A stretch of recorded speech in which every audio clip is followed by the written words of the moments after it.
naimbitahan na naman nga ako mga misis kong buraot sa isang kainan at may kantahan pa.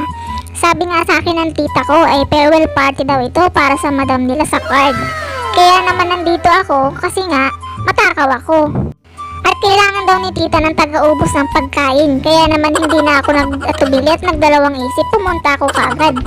Pagdating ko pa nga lang sa kanila, nagkakantahan na sila at doon sa kabilang area naman ay mukhang nagkakabigayan. Nagkakatuwaan pa nga sila dito sa nagbe-video okay kasi sobrang galing ng boses. Sa sobrang galing napapasayaw na sila. Nakikipalakpak na lang din ako kasi ang habol ko lang naman talaga dito ay chibog. Hindi rin naman ako member ng card nila, naimbitahan lang talaga ako ng tita ko. So ito na nga, nag-uumpisa na, nagdadasalan na kami para makakain na. Yung nakadilaw nga pala na babae sa gilid sa kaliwa, yung kulot ang buhok, siya talaga ang ma'am, para sa kanya talaga ang farewell party na ito. Kaya naman tuwang-tuwa siya at nagpapalakpakan sila at nagpapasalamat kay tita sa pagkain ngayong lunch. Sabi nga ng tita ko ay magsikain na daw at huwag nang patagalin pa ito. Kaso nga lang nung mag-uumpisa na kaming magkainan at nag-uumpisa nang magsandok ang iba ay saka naman bumuhos ang napakalakas na ulan. Ay yung napapwestuhan pa naman ang mga pagkain ay hindi naman talaga siya kubo kundi sampayan ng mga nilabhan na damit. Kaya sabi ng tita ko ay uring daw ang lamesa. Napasabi na lang ako sa sarili ko, naku naman, kung kailan naman magsasandok na ako, saka naman bumuhos ang napakalakas ng ulan. Parang gustong sabihin sa akin, huwag akong kumain. Habang ako ay hindi pa nakakasandok, sila naman ay kumunguya na at nakakakain na.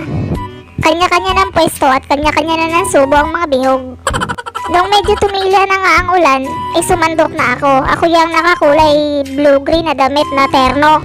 Tingnan nyo naman yung kanin ko, konti lang yan sa video, pero sa personal marami yan. Siyempre ang una kong nilantakan na yung adobong baboy. Dahil sa mahal ng kilo ng baboy ngayon, talagang sa libre ka na lang nahandaan makakakain ito. Habang nasasandok nga ako, iniisip ko kung ano ang pwede kong ma-take home dito. Bahala na ako mamaya kung ano yung matitira, yun na lang ang iuuwi ko.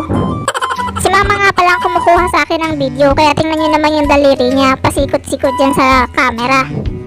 Mahirap kapag walang cameraman at yung mama mo lang ang cameraman mo. Tingnan mo, 10-10 yung daliri niya nakaharang sa camera. Ano ba yan? Tinitingnan ko nga kung alin pa dito ang pwedeng mailagay sa plato ko. Nakita ko naman ito, ginataan siya na manok, native na manok. Naku, paborito ko to. Kaya naman sabi ko, kahit kakakain lang namin kahapon ng sambok na napanalunan sa sabong, kakain pa rin ako nito kasi masarap to. Tingnan mo naman ang daliri ni mama, nakaharang na naman.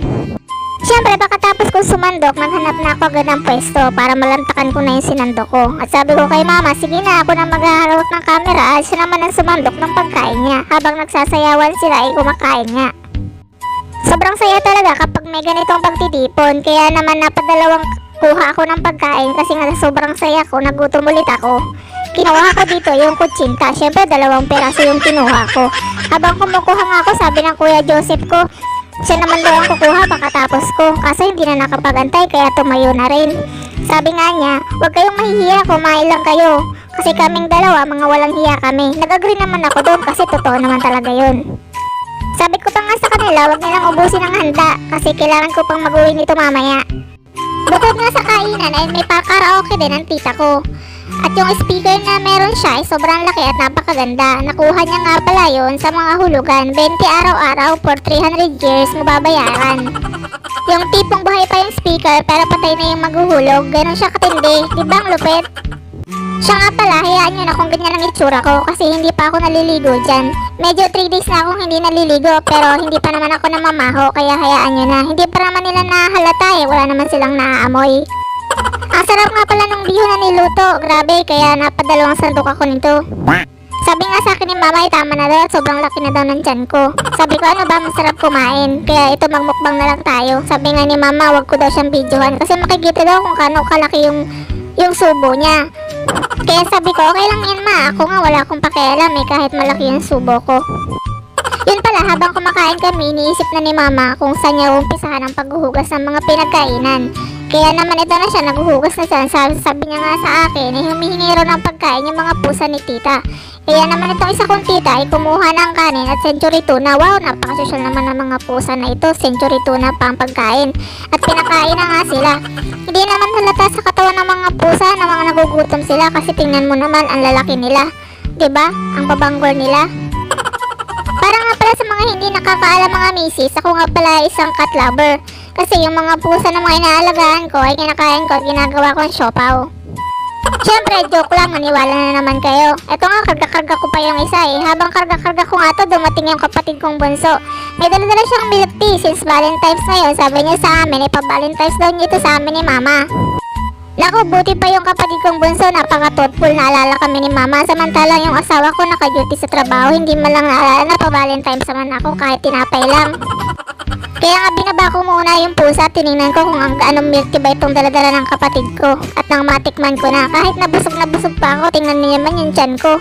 Parang 10 years nang buntis yung tiyan ko, sobrang kabusugan. Ganyan talaga mga misis kapag matakaw. At nung nakita ko na nga kung anong milk tea ang binigay ng kapatid ko, ay sabi niya sa akin, galing daw siya sa pakikipag-date. Kaso nga lang, sabi niya sa akin, nung nakipagkita siya sa jowa niya, nakipag-break daw kasi daw wala daw siyang regalo sa jowa niya, pero yung jowa niya may regalo sa kanya, kaya yun sumama ang loob, pero sabi niya susuyuin pa din daw niya. Tinikman ko na nga itong milk tea na dala ng kapatid ko at napakatamis at napakasarap. At sabi nga ng mama ko, ay tirhan ko daw siya. Sabi ko, huwag ka mag-alala ma, meron pa ditong isa para sa'yo. At pagkatapos ko ang inumin yung milk tea, sabi ko sa mama ko, uuwi na ako, may iwan ko na sila dyan. Pero itadalhin ko yung mga pagkain ng pusa kasi nga humingi ako ng mga tira-tirang pagkain para sa mga pusa ko. Diba nga sabi ko sa inyo, cat lover ako, ginagawa ko silang siopaw. Ito na nga, nilagay ng tita ko sa plastic yung mga pagkain ng pusa.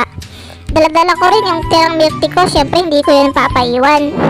Habang naglalakad nga ako pa uwi, kung ano-ano pang inuutos sa akin ng mama ko, kaya sabi ko, bahala ka na dyan, iwan na kita ang gulo-gulo mo. Pagka uwi ko nga sa bahay, binigay ko na agad sa pusa ko yung mga pagkain, kawawa naman sila, mahal na mahal ko pa naman yan.